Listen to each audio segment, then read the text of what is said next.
क्या ये हरियाणा की जनता का अपमान नहीं है कि एक पार्टी हार गई तो जनता हार गई? अरे जनता ने हराया है। राकेश जी, ये कोई नया रिकॉर्ड नहीं है। रिकॉर्ड 2014 से सुन रहे हैं हमने, और जनता बार बार इनको पराजित करती है। आज ये कह रहे हैं कि कल एग्जिट पोल में कांग्रेस जीत रही थी तो आज कैसे हार गई। अरे एग्जिट पोल में तो 2024 के इलेक्शन में बीजेपी 350 सीट ले रही थी, तब 240 कैसे आ गई? तब आपको नहीं लगा था कि सारे मीडिया चैनल, सीफोलॉजिस्ट, पोलस्टर्स बिके हुए हैं? तब आपको नहीं लगा था? ये राकेश जी बात समझ में आनी चाहिए। और उन लोग, भैया मैं किसी के बीच में नहीं बोलता हूँ, वोट आ रही है, मैं कह रहा हूँ मैं किसी के बीच में नहीं बोलता हूँ, ना मैंने किसी की बिल्डिंग पे कोई कब्जा किया हुआ। बोले इसलिए मैं ये कह रहा हूँ कि राकेश जी बात बड़ी साफ सी है। कब्जा भी तुम्हारे प्रधानमंत्री ने करा रखा है। भैया राकेश जी, ये एंटी अगेंस्ट वोट नहीं है, गुस्से का वोट नहीं है। ये वोट भारतीय जनता पार्टी की सरकार के पक्ष का वोट है।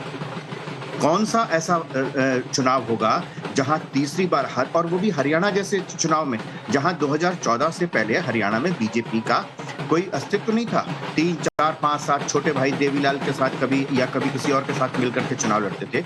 2014 के पश्चात बीजेपी की सरकार ने वहां की जनता को बिना खर्ची पर्ची, एक सुशासन, बिना किसी भ्रष्टाचार के, जमीनों पर किसी का कब्जा नहीं, जमीनों को किसी के हवाले नहीं करना, जब वहां की जनता ने ये देखा है। और एक बात और राकेश जी मैं आपको साफ कर दूं कि ये बहुत ही भ्रम फैलाया गया कि जाट जो है ना वो बीजेपी के साथ नहीं है। बिल्कुल भी ऐसा नहीं है। ऐसा होता तो आज ये परिणाम नहीं होता। बड़ी साफ सी बात है। इसलिए नहीं अनुजय जी, अभी जाट गैर जाटो इस पर आऊंगा। मुझे एक बात बताइए, ये बार बार, क्योंकि भारतीय जनता पार्टी के नेता योगी आदित्यनाथ हरियाणा में गए तो उन्होंने कहा कि बटेंगे तो कटेंगे। महाराष्ट्र में इस बात की तस्दीक प्रधानमंत्री मोदी खुद कह चुके हैं कि बांटने, अगर बटेगा हिंदू वोट बैंक तो दिक्कत होगी। तो ये एक मैसेज तो गया है कि ये जो जातियों वाला चाल चली जा रही थी वो कामयाब नहीं हो रही है। राकेश जी, पहली बार मैंने देखा कि कोई व्यक्ति या कोई विपक्ष जो है इकट्ठा होने को, एकता को क्रिटिसाइज कर रहा है। नरेंद्र मोदी जी ने कहा सबको इकट्ठा रहना है, भागवत जी ने कहा सब इकट्ठे हो, योगी जी ने कहा सब एक हो। एक होने को कह रहे हैं कि ये गलत है। अब तक मैंने सुना था कि विभाजन को गलत कहा जाता है, बांटने को गलत कहा जाता है। यहां पर तो ये विपक्ष ऐसा है जो कहता है कि नहीं, अलग अलग हो सब। एक अगर समूचा भारतवर्ष एक होगा तो भारतवर्ष आगे बढ़ेगा या पीछे हटेगा? लेकिन जयचंदों की तो कमी नहीं है इस देश में। तब भी जयचंद थे जब भारत गुलाम हुआ था, परतंत्र हुआ था। नेवन शर्मा, आप लोगों का गठबंधन हो नहीं पाया तो ये मन के अंदर आप लोग खुश हो रहे होंगे। कांग्रेस पार्टी को कहने का मौका मिल गया कि भाई देखो तुम तो गठबंधन किए नहीं, हिंदू वोट बैंक को भी बांट नहीं पाए। नहीं सर, हम लोग वोट बैंक की राजनीति करते नहीं है। ये लोग करते हैं वोट बैंक की राजनीति, इनको मुबारक।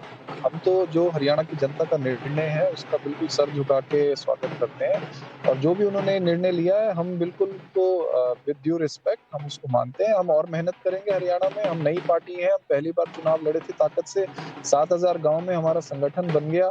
वो संगठन और मेहनत करेगा, लोगों को और जागरूक करेगा, लोगों को बताएगा कि किस तरह से एक राजनीति अलग होती है, सरकार चलाना अलग होता है।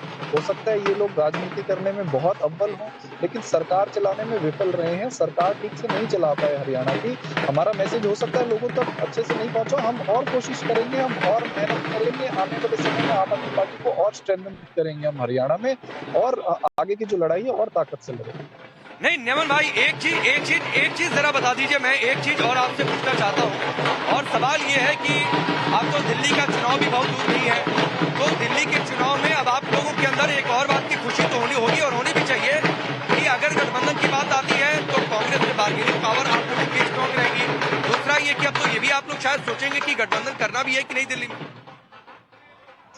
नहीं देखिए, दिल्ली का चुनाव तो बिल्कुल अलग चुनाव है। दिल्ली का काम अरविंद केजरीवाल जी के कामों का चुनाव है। दिल्ली में हमने काम करके दिखाया, जनता हमारे साथ है। इस चुनाव का दिल्ली चुनाव से कोई लेना देना नहीं है।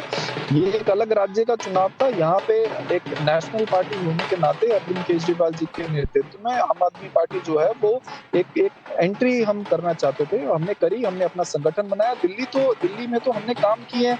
दिल्ली का जो चुनाव होगा वो कामों पर लड़ा जाएगा। वहां पे तो दूसरी पार्टियों के लिए दिल्ली में कोई जगह ही नहीं है। इस चुनाव का दिल्ली चुनाव से कोई लेना देना नहीं। दिल्ली में हम पूर्ण बहुमत की एक फुल फ्लेज मेजॉरिटी की 70 में से 70 सीटें लेकर सरकार बनाएंगे। ठीक है, नहीं ठीक है। वो अच्छा है कि एक कांग्रेस को आईना यहाँ से दिखा रही है आम आदमी पार्टी। जगदीश जी सुन भी रहे होंगे, मैं आऊंगा सर इस पर जगदीश जी आपके पास, लेकिन उससे पहले प्रेम जी बहुत बातें हुई कि ये नहीं वो नहीं, हरियाणा में ये नहीं चलेगा, कौन से मुद्दे, यात्रा, सारी बातें एक और हो गई। और एक हिमाचल का मॉडल का भी सच लोगों ने देख लिया कि क्या होगा अगर फ्रीबीज के चक्कर में फंसेंगे। तो एक बात है, ना जाति वाला चक्र बहुत ज्यादा चलने वाला है, ना अगर कोई बांटने की कोशिश करेगा, क्योंकि एक मैसेज तो गया है कि ये जातियों की बात इसलिए हो रही है कि हिंदू वोट बैंक को बांट दिया जाए।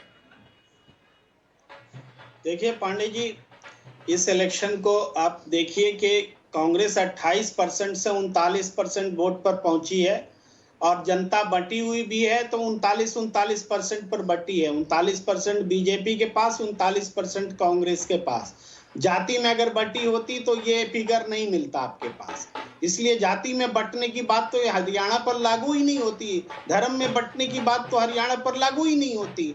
और दूसरी बात यह है कि इस चुनाव में जो भी बातें हों, जो भी तरीके हों, हमने तो देखा पानीपत से एक शिकायत आई, मैंने ट्वीट भी किया है, उसमें 6 ईवीएम जो है 99% चार्ज थे और सब में बीजेपी को वोट ज्यादा पड़े थे, उसको जमा भी कराया गया है। तो ऐसे केसेस भी हैं, ऐसा नहीं कि संदेह से परे बातें हैं, लेकिन ये चौंकाने वाले नतीजे हैं। इसके बावजूद कांग्रेस को डिमोरलाइज होने सर सुनिए ना प्रेम जी, आप तो वरिष्ठ पत्रकार हैं, आप जगदीश शर्मा से ज्यादा बेहतर कांग्रेस का पक्ष रख रहे हैं सर। तो ऐसा करिए कि कांग्रेस ज्वाइन ही कर लीजिए फिर तो, ठीक है, ऐसा करिए, आप कांग्रेस ज्वाइन कर लीजिए।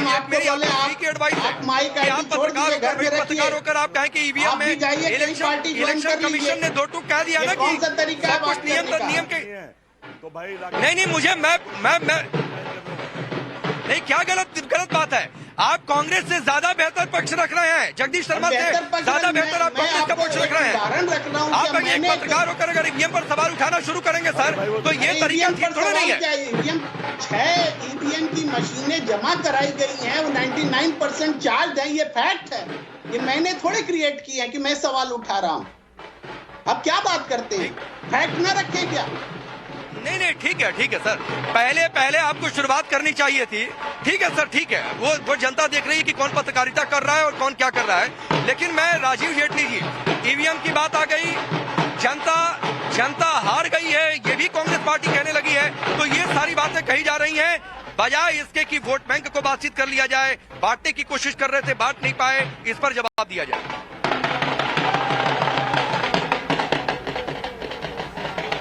जनता हार गई है, इसकी उम्मीद नहीं थी कि कांग्रेस पार्टी इस तरीके की बात कहेगी कि जनता हार गई है। मतलब जनता का चुनाव बता रहे थे और कह रहे थे जनता ही चुनाव लड़ रही है।